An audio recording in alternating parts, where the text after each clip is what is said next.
Ayan, so as I mentioned,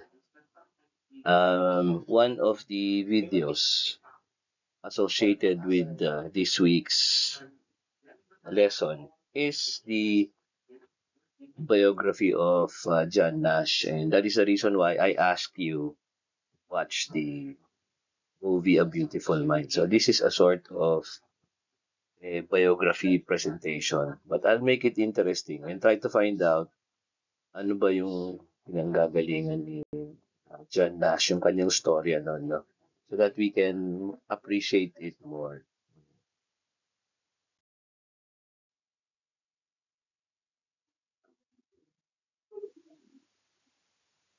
We are talking about John Nash, mukha niya nung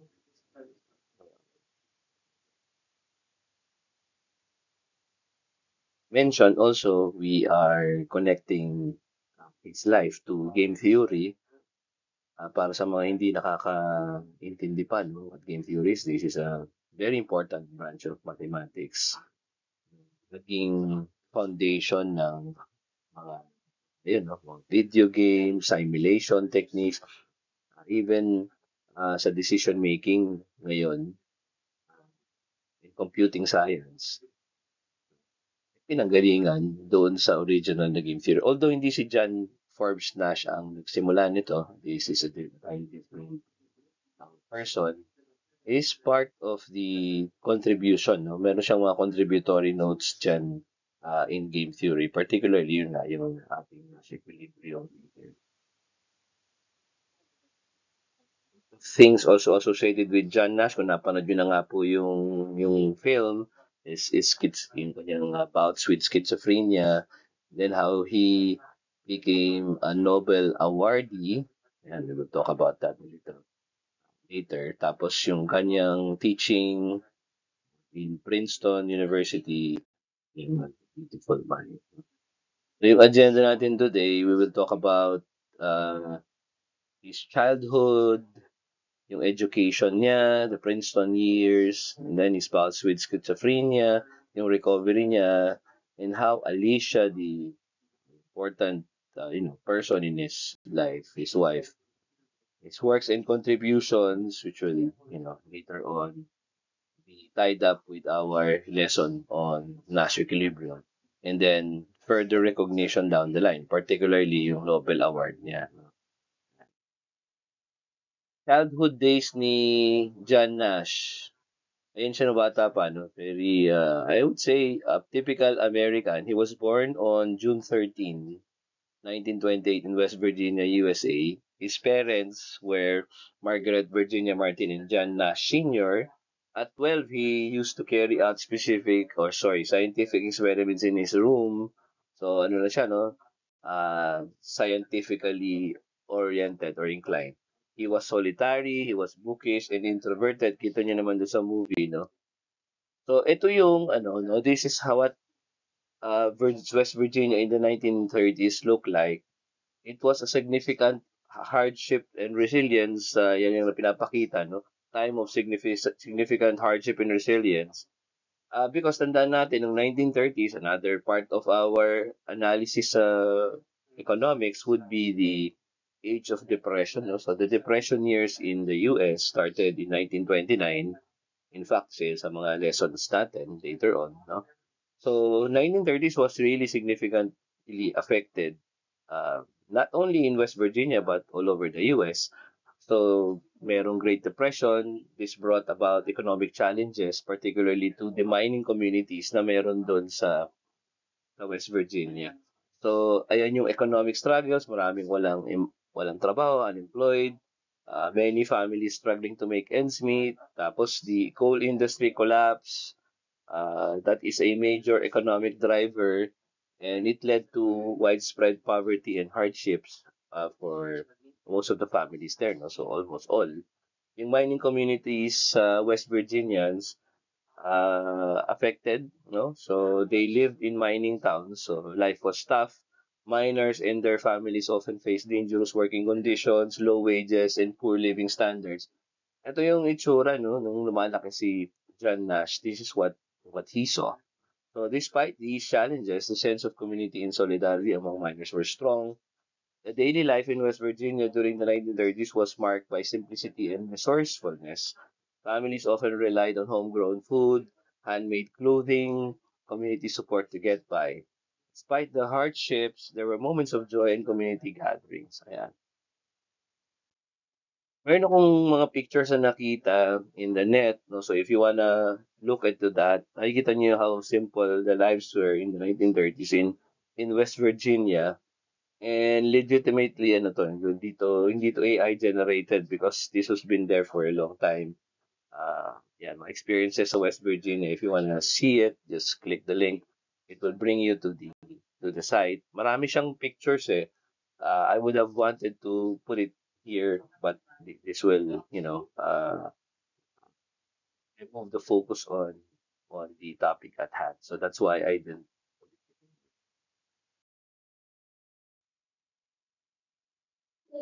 Yeah, during his childhood, he was voted as the most original in his school. Medyo, hindi ko alam kung if this is something to be proud of, or sometimes, when you say you're original, sometimes it rhymes to being so unique that you're special, kid or something like that. Whatever the reason was, that in the story he was bullied by kids, and the only thing that um that made him survive was he has a big build. I think that's the reason why they chose Russell Crowe. Kasi he has he had a bigger build than his classmates, so he cannot be bullied kasi malaking katawan. Yeah, na. So teachers at the school didn't recognize his genius during that time. And then, while the other students were far behind, just calculating on simple math, he was already working on larger numbers.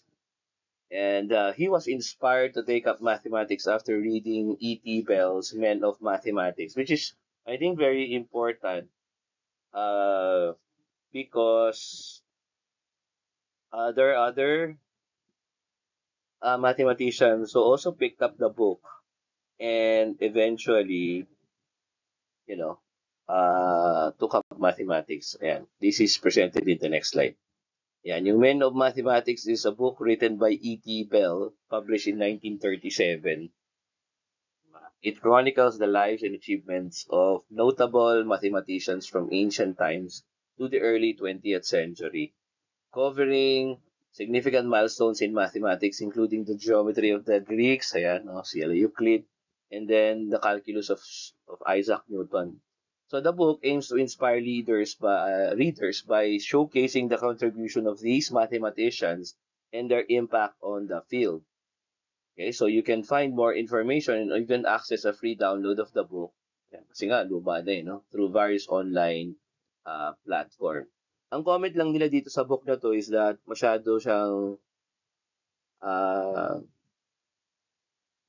yung siguro we can associate that with uh, a poetic license. Masyado siyang uh, grandiose, parang ganun.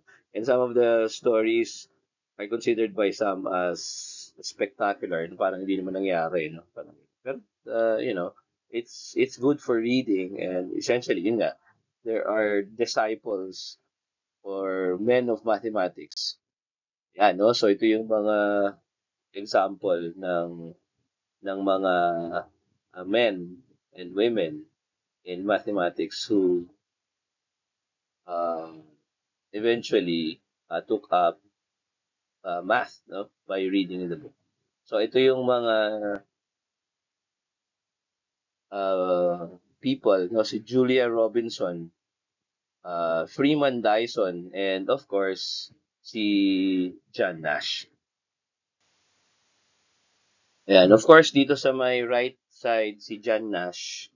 So he is known for the Nash equilibrium in game theory. Yun yung isang topic natin later. No? So yung field niya, mga pure math, game theory, differential geometry, and partial differential equation. Legacy niya includes the Nobel Prize in Economic Sciences in 1994 and even the Abel Prize in 2015. So yung kanyang revolutionary work in non-cooperative games redefined economic theory, decision sciences, no? Uh, and even yung mga international relations, no?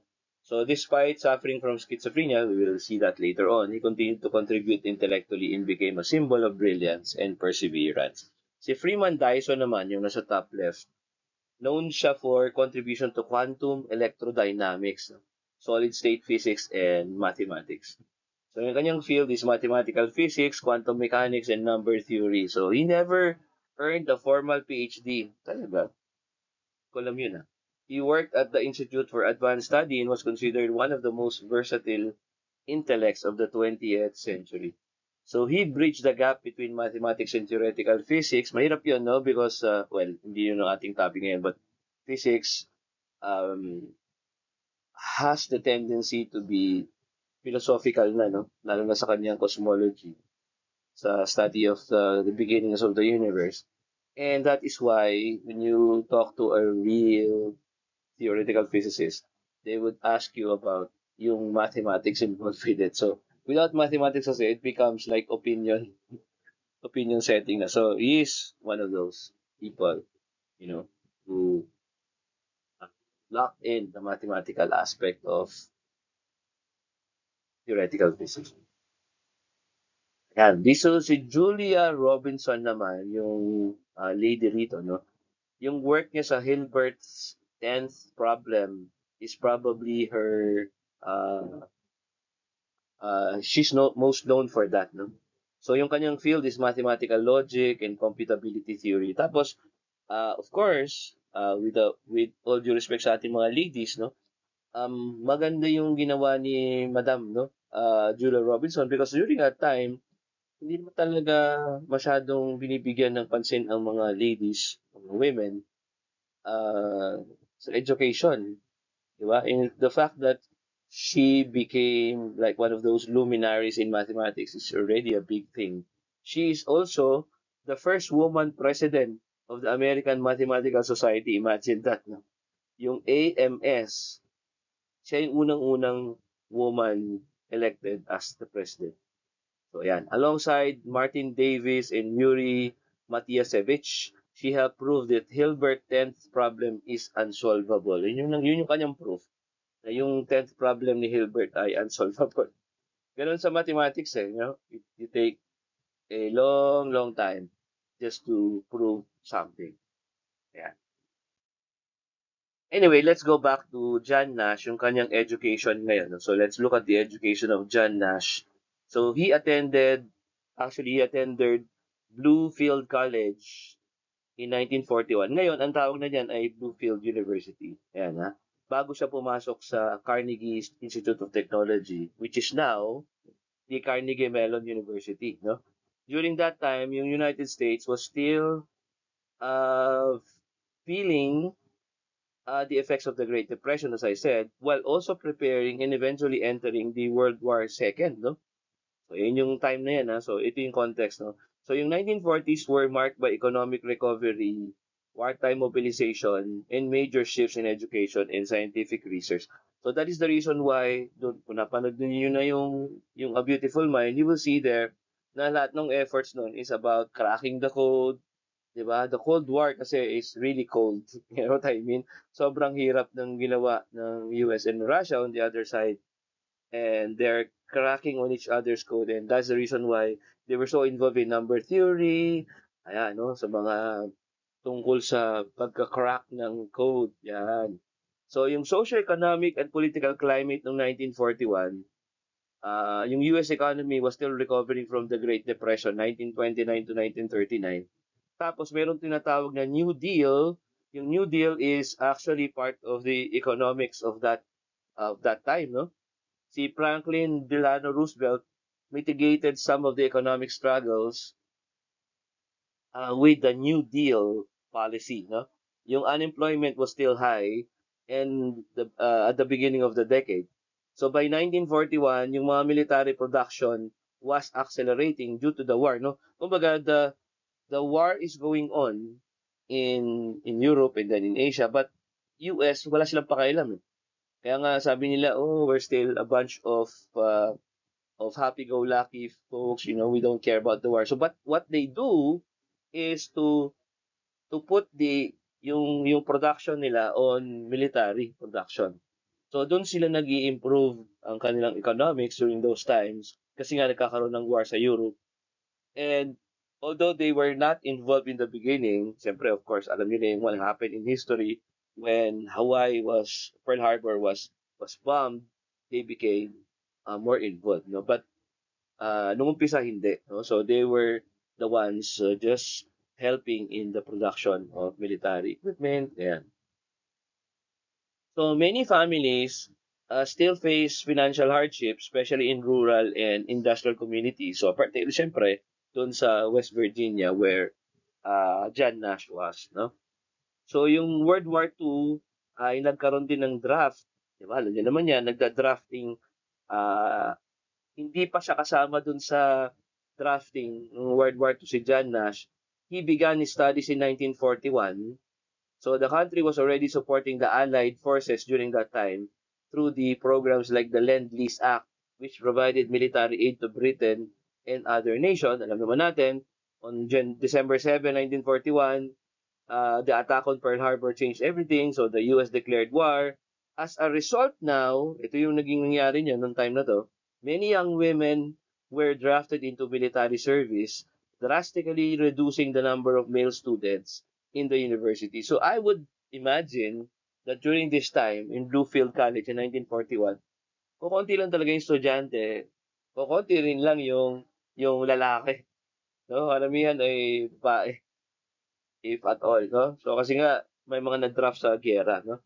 So mathematicians were recruited actually during this time for military and intelligence purposes, 'di ba? Nakita niyo naman doon sa movie, including cryptanalysis, yung mga breaking of enemy codes, and optimizing military logistics, which eventually became what we call the operational research operations research. So yung rise of government-backed research institution like the OSRD, yung Office of Scientific Research and Development, laid the foundation for the post-war expansion in the scientific education. So dito sa may 1940s, yung academic environment during this time, yung higher education, many colleges faced declining enrollments. Siyempre, yung mga students left for military service, bayad din sila eh, di ba? And so some of them gets drafted and well, rightly or wrongly, ang daming pinangako sa mga veterans noong time na yun, no? Na eventually naging veterans. And most of them did not even manage to get back home, no? Kasi they were killed in the war. They thought it's gonna be, just support on the side, but they didn't know that they were going to be part of the giyera nila. Kung meron kayong Netflix, panoorin niyo yung Band of Brothers, ma-appreciate niyo kung paano nangyari sa mga American youngsters who eventually signed up for war. Hindi nila alam eh. So, of all the number of people na sumasali, no, maiyak ka sa kanila eh. Siguro dalawa, tatlo na lang ang nakakabalik sa dami. No? And it was forever etched in their minds, sabi nga nung mga, doon, no? Yung mga veterans. Yan, ha? So, because of that, yun nga, sa mga colleges, maraming declining enrollments, and then yung science and engineering programs were prioritized. And maybe that's the reason why, si John Nash chose that. Saka mamaya makikita nyo, he eventually got a scholarship, no? Yan. So some universities established accelerated degree programs, yung mabilisan, no? To train specialists quickly. So noong 1941, yung mathematics and science was increasingly applied to war, cryptography, breaking the Enigma code, game theory, which eventually John Nash would rather revolutionize. So dito yun, no? I thought before I started doing this research, I thought that John Nash was like one of the founders of game theory. Hindi pala, no? In fact, during that time, there was already a game theory like department in colleges, and meron na mga nagtuturo ng game theory noong time na yun. Ayan, ha? Yung foundation din ng operations research, sinabi ko na to, no, yung field ng mathematical methods and decision making were being laid during the war. And that is the reason why most of the military guys, sila yung kinukuha after their military stint kasi nga alam nila yung operations research. Eh. And kaya-kaya siyang i-apply sa decision sciences, lalo na sa mga manufacturing floor, paano mag-mobilize ng tao, no, saan nilalagay yung tao. Yan, no? So that's why they are very much into that. Yan. Sa Bluefield College in 1941, ano bang pala to, no? Small Liberal Arts College. So, parang di ba sa US, meron sila yung mga community college. Pinapasukan muna nila yon, no? And then, bago sila magkagawa ng kanya professional education. So, Bluefield had a limited number of students in specialized mathematics. Given na rural yung location niya sa Bluefield, nasa West Virginia border, they have a traditional curriculum during that time with a strong emphasis on teaching rather than research. No? So John was recognized early for his mathematical brilliance, and his time in Bluefield was actually a stepping stone towards more advanced studies in Carnegie Tech. Ayan, si Carnegie, diba, eventually, naging Carnegie Mellon. So siya yung nagkaroon ng nationally awarded winners ng George Westinghouse Award. Ayan. So, isa siya sa mga nag-apply. Although hindi naman siya engineering. Ah.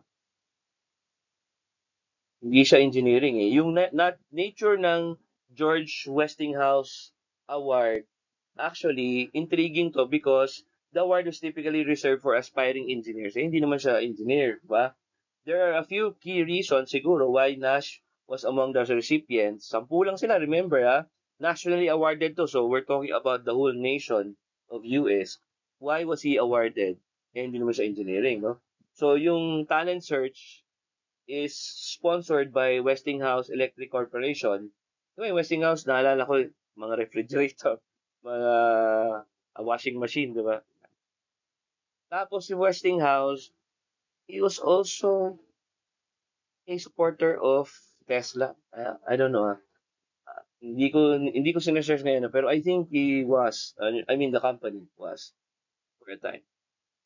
Ayan, so nagkaroon sila ng talent search established in 1942 when Nash was still a student. So yun, design yung competition to recognize outstanding achievements in science, mathematics, and engineering.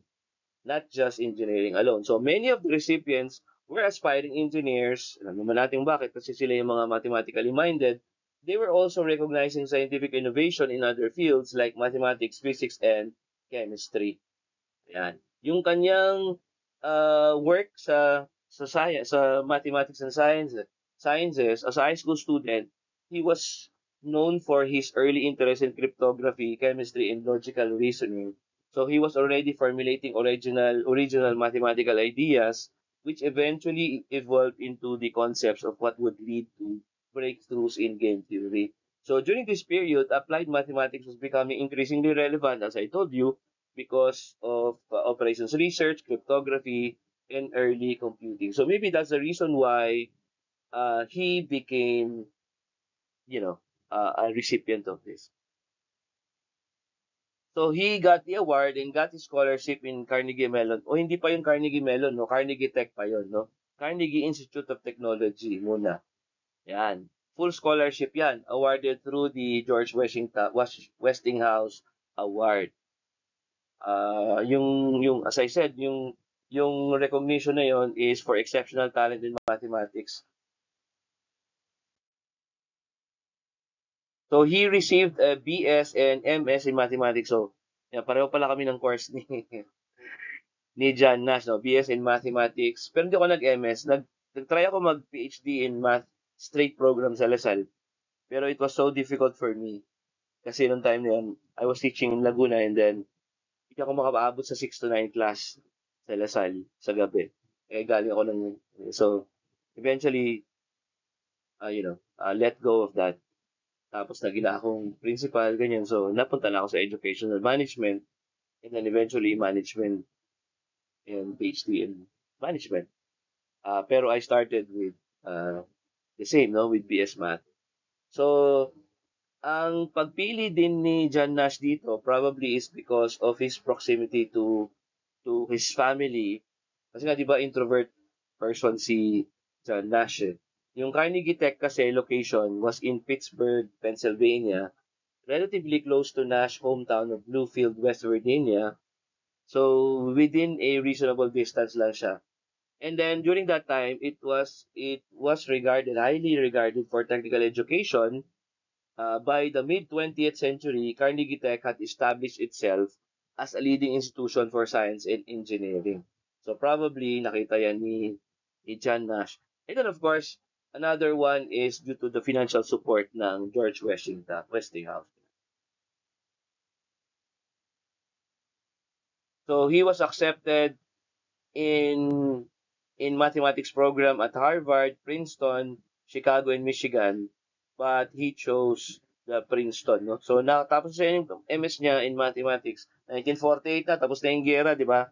Nanalo na ang Allied Forces, and now he is now trying to get his PhD. He chose Princeton. Bakit ba niya pinili yung Princeton? Yan magandang tanong. Kasi si Einstein nagturo sa Princeton, di ba? Parang nandun siya eh, 1900s. Yan, no? Siguro nagustuhan niya yung Princeton. Pero ang Princeton recruited Nash personally. Meron silang personalized recruitment eh. Recognizing his exceptional mathematical talent, yung mathematics department of Princeton sent him a personal letter encouraging him to enroll. So, medyo talagang personalize siya. Tapos meron siyang financial incentive which is a generous fellowship during this time, no? Harvard was his first choice. Harvard's offer was less financially attractive, whereas sa Princeton, yung fellowship made it an easier decision. Tapos, as isa pa, I think this is one of the reasons, si, si Princeton during that time, they have a very strong mathematical environment. Some of the greatest mathematicians of that time was at the Institute of Advanced Study. Meron siyang highly collaborative atmosphere which allowed Nash to interact with leading scholars in the field. Nakita niyo naman, di ba, yung pen, uh, magandang panoorin yun. Ando dun si, well, of course, as I said, Albert Einstein was an alumnus, John von Neumann and Kurt Gödel. Si John von Neumann, bakit doon siya sa movie eh, di ba? Nakakalimutan ko na to, so I have to rewatch the movie. He already pioneered work in game theory. No? So nandoon siya. So maybe one of those instances, he was doing some small talks with students, and I would figure, John Nash was one of those people who got really inspired by von Neumann.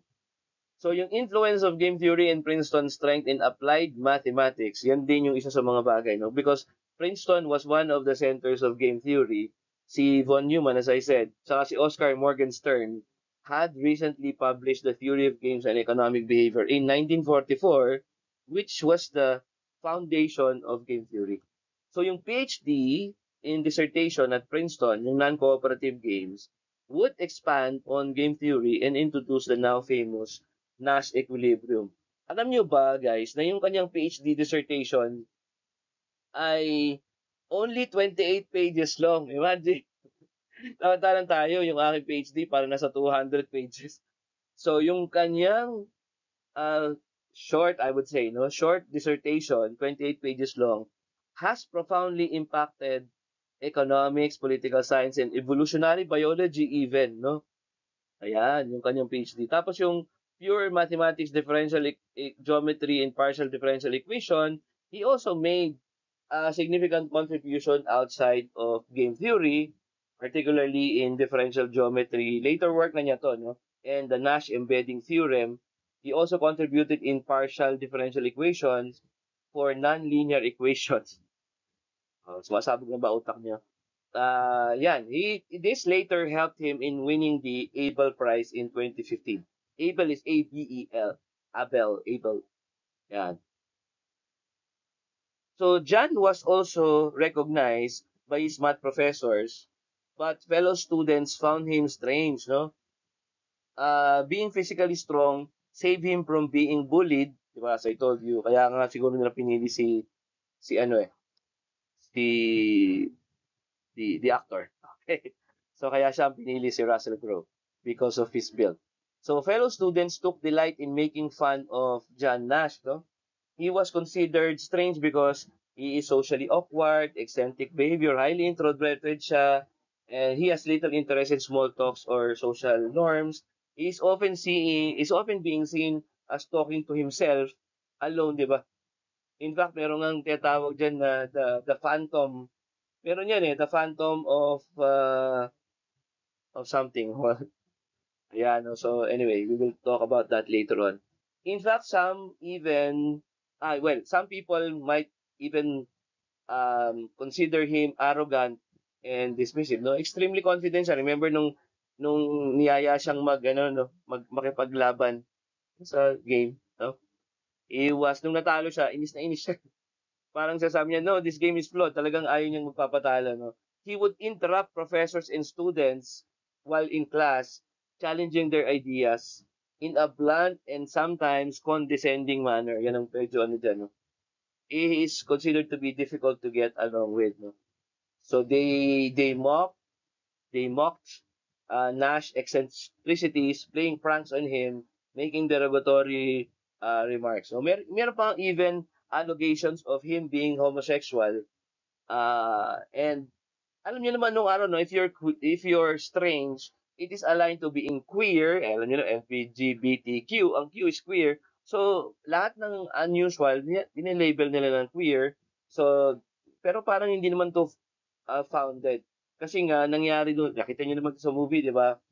There were spreading rumors about him being homosexual because he is not interested with dating women, and his social behavior was unconventional. Hindi clear kung totoo 'yon, pero sabi ni Nash later on, he admitted to having homosexual experiences. So, tapos meron pang arrest noong 1954 while working at Rand Corporation. He was arrested in a police sting operation targeting homosexual men. Yung nandun sa park, nandun siya. So he was forced to resign from Rand, eventually affecting his career. So, as I said, later in his life, he described himself as being fluid. O yan, tinuwa naman si John Nash, nakikiano din naman nakikisali din siya sa mga LGBTQ association.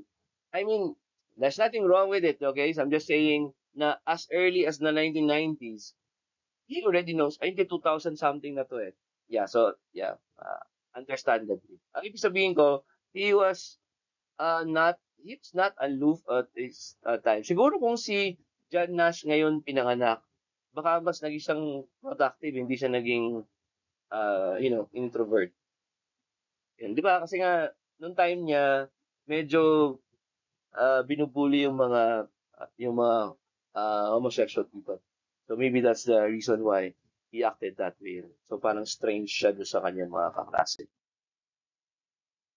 Yan, sabi nga dito, no, this was from his fellow student.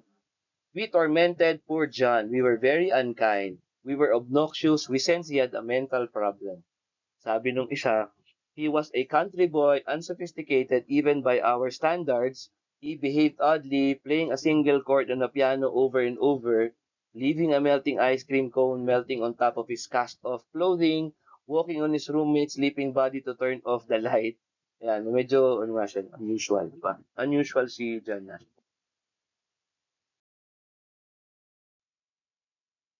So, nung nasa Princeton University na siya, no 1948, he joined Princeton after Carnegie Tech in 1948. So he showed interest in a broad range of pure mathematics rather than applied math. So ito medyo I know I must say something about this. There are two branches kasi no, even in science, yung pure science and then applied. Now, syempre, nasa theoretical physics yung kanyang naging alignment. Usually, pag ikaw engineer, nasa applied ka eh. Kasi ang ibig sabihin ng applied means you are using the concepts of mathematics to do something like, I don't know, create a gadget, whatever. Siya, nandun siya sa mathematics of it. So parehong kailangan yan. Some people are misinformed and saying, wala namang ano yan, puro theorist lang yan. But remember, si Einstein is a theoretical physicist. Stephen Hawking is a theoretical physicist. All those who eventually go down to history as the people with the greatest contributions to humanity are pure scientists rather than applied ones. Kasi the applied scientist would just make use of the theories, the mathematics involved in the formulation of theories. No? So, whatever that is, makakarating tayo sa space, all of those are, kumbaga, the result of the mathematics involved. So, he was drawn more to topology. Ito, medyo mahirap yun. Yung nakita niyo yung tinuturo niyang klase doon. I remember when I watched this, I was also enrolled in the straight PhD program. And we had that subject. And I have one teacher who is I don't know nga kung if he's still alive at this point in time. He was like the prominent expert in topology here in the Philippines. He came from UP and of course, he taught in LaSalle. And I remember one time he came into the class, parang siya din, no? Medyo ano siya hindi weird. Pero parang na hindi siya yung the usual person. And he said something like, muntik na daw siyang mabangga ng tricycle. So he was on his way to Lasal. Hindi na mabangga ng tricycle. And nakaiwas daw siya. Buti nakaiwas daw siya. And then he said to this tricycle driver, "Oh, Mr. Tricycle Driver," in Tagalog, no? Kung alam mo lang, you are going to commit a crime against uh, topology here in the Philippines. Kasi he is the only expert in topology. So he speaks, diba? So, ganun siya sabi niya, imagine kung papatayin niya ako, di wala na magtuturo ng topology sa atin. Naging yun yung kanyang concern. Medyo mahirap yan, no? Kung nahihirapan na tayo sa mga calculus, ganyan, ito is a whole new level. Talagang puro symbol siya, no? And you're trying to prove or disprove something. And then you don't even see it as a matter of fact, from a place of reality na nakikita mo siya, whatever. Hindi. Kailangan makita mo yung mathematics bago mo siya ma-apply. And ngayon, ang daming application yan syempre, no? Even in outer space usually, no? Yung mga gravitational pull, 'di ba? Saan dapat dumaan yung at what yung mga rockets natin at what time, So all of those nakakalculate nila yan yung distance and ano yung magiging resulting speed, saan siya pupunta, ng direction. So napaka niyan, no? Very important in our space exploration, kumbaga. He was interested in geometry, mathematical logic, as nakita nyo rin naman sa movie, no? Tapos he has personal preference for abstract thinking, so kaya pure math kaysa applied math. Ayan, his mind was suited for creative and independent problem solving. And also siguro influence yan ng kanyang mathematics department sa Princeton because of John von Neumann sa si Albert Tucker na leading game theory and topology experts na nandoon sila sa Princeton at the time. So game theory is a bridge between the pure and applied math. So merong real world application syempre, economics, politics, military strategy. Si Nash approach it from a pure mathematical perspective, which is a good thing. That's the reason why nagkaroon siya ng Nobel Award because of that, no? Kaya noong 1949, he wrote a paper which was to be his, I think, dissertation. Dun sa movie, ganun eh. And then, it became a foundation which would later be, 45 years after, would make him win the Nobel Prize for Economics. Ayan, meron pa akong ano rito eh. Meron akong side story dito na according to popular theory, si Alfred Nobel, yung original na gumawa ng Nobel Prize, alam niyo naman ang kwento niya, di ba? He discovered dynamite and invented dynamite. And one day, parang namatay yung kanyang kapatid ba. Ah, nakita niya pagbukas niya ng dyaryo, media mistaken the death or the dead person as him. Parang akala ng mga tao, it was he who died. And on the newspaper, splashed all over, are the news that says, "Oh, the inventor of death succumbed to death," or parang death calls upon the inventor of death. So he was deeply troubled by that. So he was resting quite comfortably in his, kasi syempre siya ang gumawa ng dynamite, natural. Marami siyang naging pera. And so, uh, sabi niya, I will dedicate the remaining, pera niya, whatever, estate, para to support research. Ngayon, yung ibang tatanong, bakit walang Nobel Prize sa mathematics? Walang Nobel Prize sa mathematics, halos lahat meron. Pera ang mathematics. And some people said na it is because yung wife ni Nobel ran off, iniwan siya, sumama sa isang mathematician. I-research nyo yun, nandun lang yan, no? So that is the reason na walang, dahil yan daw ang rason why he was not giving um, an award for mathematics. So si John Nash, although he was a mathematician, had to win the Nobel Award through economics. Yan. So he earned a doctorate in 1950 because of that, no? Yung dissertation niya about non-cooperative games. Meron dun isang iconic scene dun sa may bar while he was, with all his papers. Tapos, they were trying to dance with di ba, with the blonde. And dun niya, dun niya na consider yung insight niya on non-cooperative games. Actually, yun yung naging foundation ng tinatawag natin na uh, Nash equilibrium na topic natin.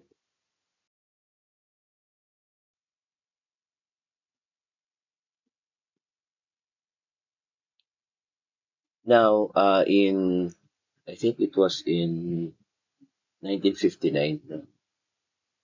He was 30 years old. A lot of pressure, tension, and worries led to his downward spiral. No? He was first disturbed in 1959. He was 30 years old during this time, and he started hearing voices. And yun yung napanood natin sa movie. He became paranoid and was admitted into the McLean Hospital. So he was clinically diagnosed with paranoid schizophrenia. Yung kanyang symptoms included hallucinations, delusion of persecution, and erratic behavior. It has begun to manifest earlier but became severe by that time. No, doon sa may portrayal to sa Beautiful Mind no 2001, uh, of course it took creative liberties, exaggerating certain aspects and omitting others for dramatic effect. Yan, so medyo merong uh, clinical diagnosis on. So he was diagnosed with paranoid schizophrenia, with mild depression, with low self-esteem. So he was also institutionalized multiple times. Tapos na-receive siya din ng shocks and therapy. During that time, ayun kasi yung recognized uh, controversial treatment at the time. So, insulin shock therapy.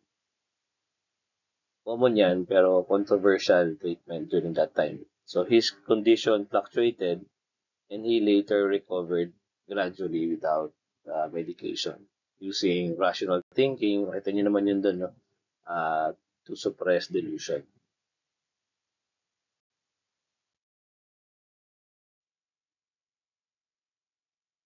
So, isa sa mga question ko nga nun when I was watching that film is that talaga bang targeted siya by Russian KGB agents? Kasi yan yung prevailing nung time na yun eh. Paranoia eh. Pero wala namang historical evidence that Nash was a victim of Soviet experimentation. His belief was he was being targeted, and it was most likely paranoid delusion fueled by the Cold War climate in the 50s. No? So his fears was not entirely irrational in that context kasi yung McCarthy era noong 1950s, marami talagang widespread paranoia about Soviet spies infiltrating US institutions, and mathematicians and physicists were recruited for cryptography and defense-related projects. No? Leading Nash to believe that he was involved in some secret work. So yung Rand Corporation, where Nash briefly worked, was involved in military research which may have contributed to his delusion. Although yung mga spy games, so to speak, hindi naman talaga yun yung naging uh, cause no, ng kanyang schizophrenia. It is believed that it is to be a combination of genetic, disposition, environmental triggers. Nash may have had an underlying genetic risk, and the stress of academic pressure, isolation, and possibly his bisexual experience na stigmatized during that time could have exacerbated the condition. Of course, that's just an opinion. Imagine him being in and out of mental hospitals until 1970.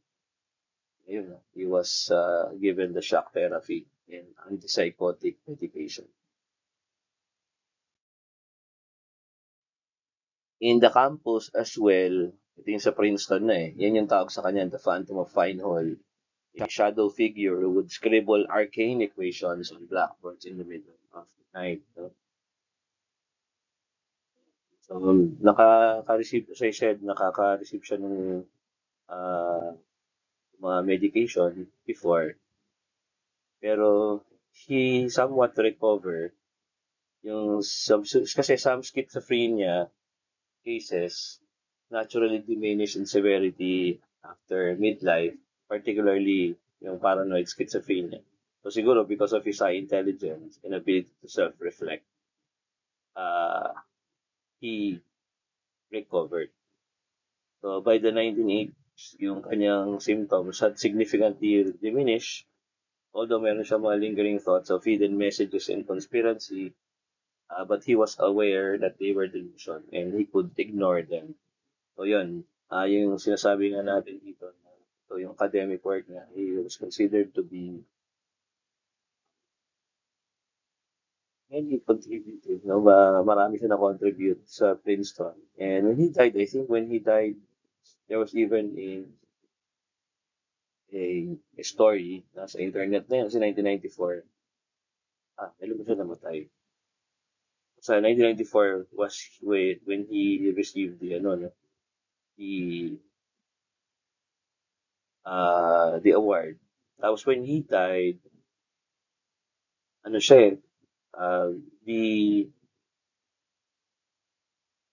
the uh, Princeton even had this wonderful message flash over. The Phantom of Fine Hall uh, is dead, no? So, kaya ano siya eh, is a, what do you call this? Isang symbol, no? Is an icon in Princeton.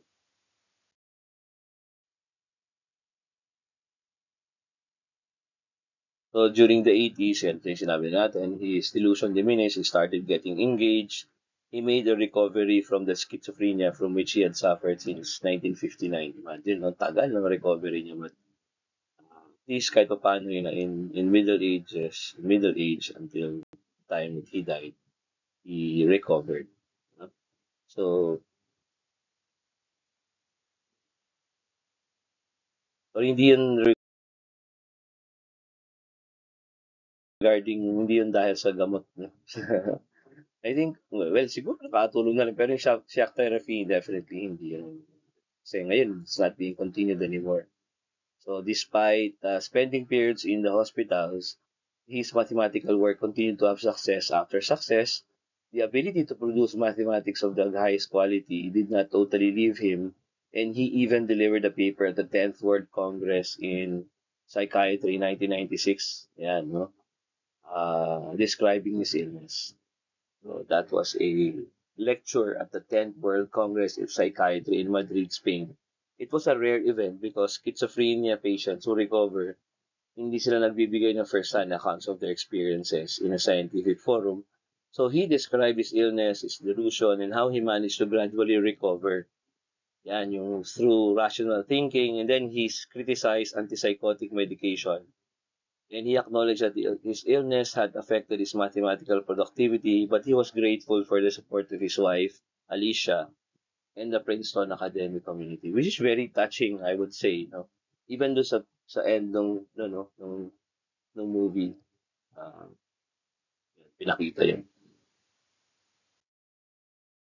I would not treat myself as fully recovered if I could not produce good things in my work. And sabi ni John Nash. Of course, as yung story niya no, became part of psychiatric literature influencing discussions on alternative paths to schizophrenia recovery.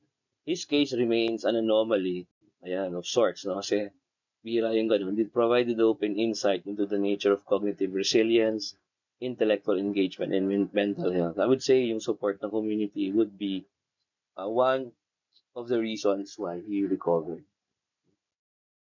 So si Alicia, his wife, is one of those people na talagang naging instrumental dyan. It would not have been easy if it not for his wife, Alicia Lard. Lard, she was intellectually sharp. Diba, dun sa story nakita niyo naman, no? She was a former student. She was cosmopolitan, witty, and socially savvy. She entered into the life of Nash as a young MIT student. They got married in 1957.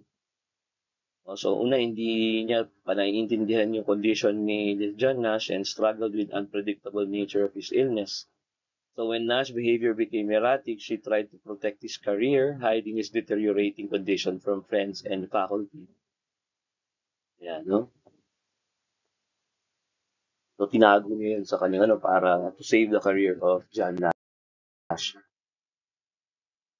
After 3 years of family turmoil, she filed for divorce. So nag-divorce sila. But they got remarried in 2001. But despite their divorce, Alicia never abandoned Nash and allowed him to stay in her home when he had nowhere else to go.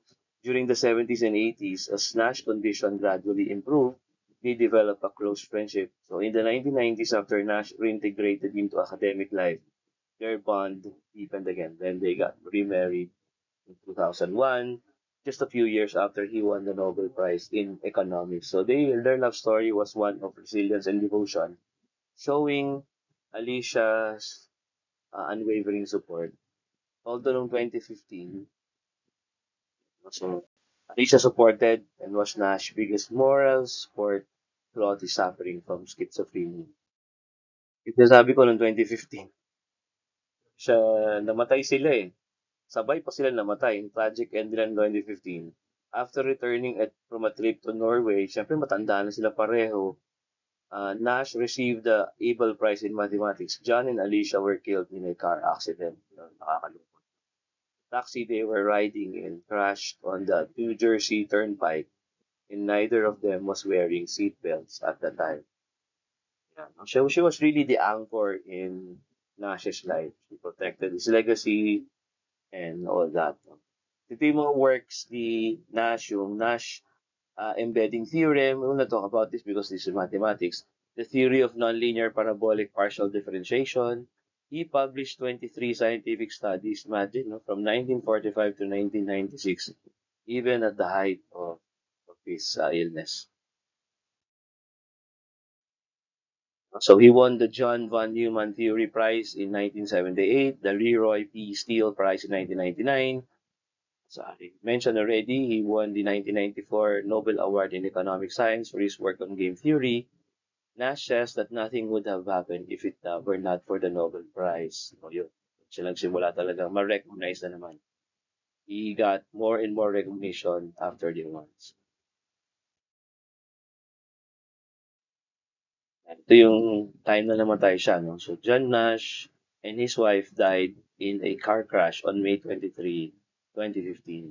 86 na siya ng time na yun. So, talagang tanda na. Uh, Imagine, namatay pa sila sa car crash.